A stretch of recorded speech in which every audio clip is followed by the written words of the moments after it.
berkaitan dengan fakta-fakta, berkaitan dengan angka dan nombor sebagai contoh sebagaimana yang disuarakan tadi.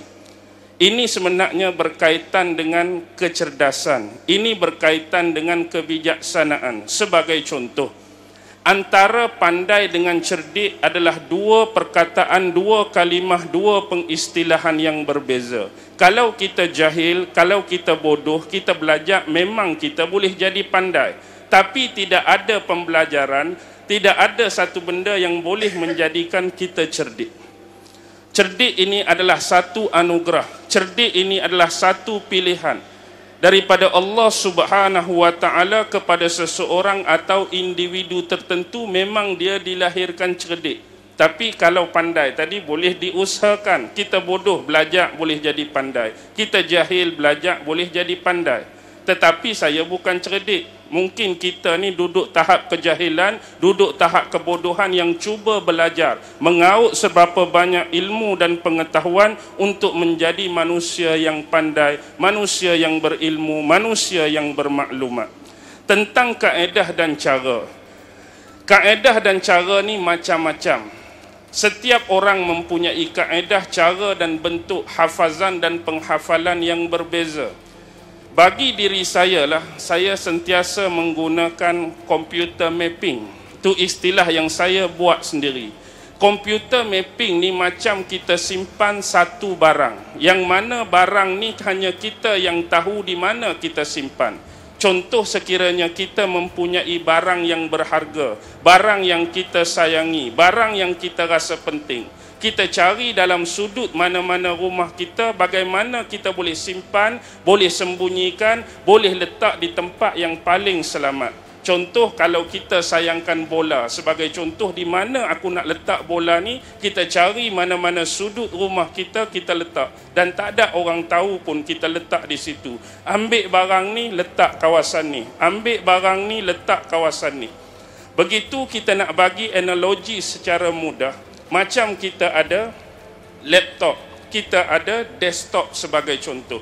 Ada file-file ataupun benda-benda dari sudut gambar mungkin, dari sudut audio mungkin, dari sudut video mungkin yang kita tak mau berkongsi dengan orang lain. Jadi kita sediakan beberapa folder, kita letak benda-benda tu dalam folder, kemudian kita buat pula folder-folder yang berlapis sebab tak mau orang tahu. Hak berlapis tu satu hal, kemudian hidden pula. Hak hidden tu kunci pula. Seolah-olah kalau orang jumpa, file apa ni? File apa? Tengok, ada file tapi ada kunci pula. Seolah tak mau bagi orang tahu. Jadi dari sudut di sini, bila saya membaca satu benda setakat ni, alhamdulillah lah. Allah bagi ingatan, nak kata kuat taklah kuat mana, nak kata hebat taklah hebat mana. Tapi apa pun kaedah hafalan dan hafazan mesti dilakukan secara berulang kali. Kita hafal, kita ingat. Kita hafal, kita ingat. Suatu benda yang kita anggap penting, lagilah kita hafal, kita ingat. Kita hafal, kita ingat. Kita hafal, kita ingat. Kemudian di mana aku nak letak benda ni? Bila perkara tersebut berkaitan dengan akidah, kita akan bawa gambaran ni depan kita. Padahal tak ada desktop pun, tak ada komputer pun. Cuma kita bayangkan adanya folder-folder tertentu. Bila kita baca benda ni, kita rasa penting berkaitan akidah, kita bawa dia masuk dalam folder akidah. Bila kita belajar tentang ibadah, kita masuk dalam ibadah. Bila belajar tentang syariat, syariat. Perbandingan agama, perbandingan agama. Isu dajjal, isu dajjal. Akhir zaman, akhir zaman. Jadi bila kita memerlukan benda tu, walaupun sebenarnya hakikatnya kosong, orang tak nampak kita sedang buka folder-folder kita tadi. Dengan cara kita yang tersendiri. Jadi nak mengingat folder ni pun satu hal.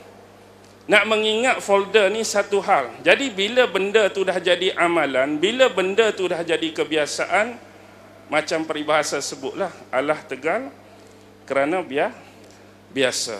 Jadi sebab tiada kebiasaan tu pada diri seseorang. Ni saya cerita tentang kaedah, bentuk dan cara saya. Mungkin ada cara orang lain yang lebih hebat. Mungkin ada cara orang lain yang lebih berkualiti. Jadi benda-benda ni lah memudahkan kita di masa depan bila kita memerlukan benda tersebut. Satu lagi yang menjadi kegemaran bagi saya, Bila kita ingat satu benda dan kita akan bertemu lagi dengan benda tu. Contoh, kita jumpa satu perkataan. Kita jumpa satu perkataan dan kita pernah ingat perkataan ni. Tiba-tiba pi mana-mana pun kita jumpa poster, kita jumpa label, kita jumpa perkataan ni pada kereta, kita jumpa perkataan ni pada van sebagai contoh. Kita pun akan ingat balik, tang mana aku ingat perkataan tadi. Jadi kalau saya masa tu tengah membaca sebagai contoh, baca perenggan pertama, baca perenggan kedua, tiba-tiba perenggan ketiga, jumpa perkataan ni tapi kita tak ingat. Kita pernah jumpa, kita pernah baca, kita pernah hafal, tang mana ni? Saya sanggup berhenti bacaan, saya akan pi cari balik. Saya akan pi cari balik. Dalam masa cari balik itulah kita akan jumpa pemaknaan yang lain tentang perkataan tadi. Sebab itulah, selain daripada hak kita nak hak asal itu, ada lagi kalimah lain, perkataan lain, pemaknaan lain, tafsiran lain merujuk kepada benda ni. Sebab tu kadang-kadang dalam kuliah saya, bila merujuk pada satu perkataan, saya akan cerita, hak ni lagu ni, hak ni lagu ni, hak ni lagu ni. Sebab kita duk amalkan, sebab kita duk wujudkan benda-benda tadi dalam diri kita.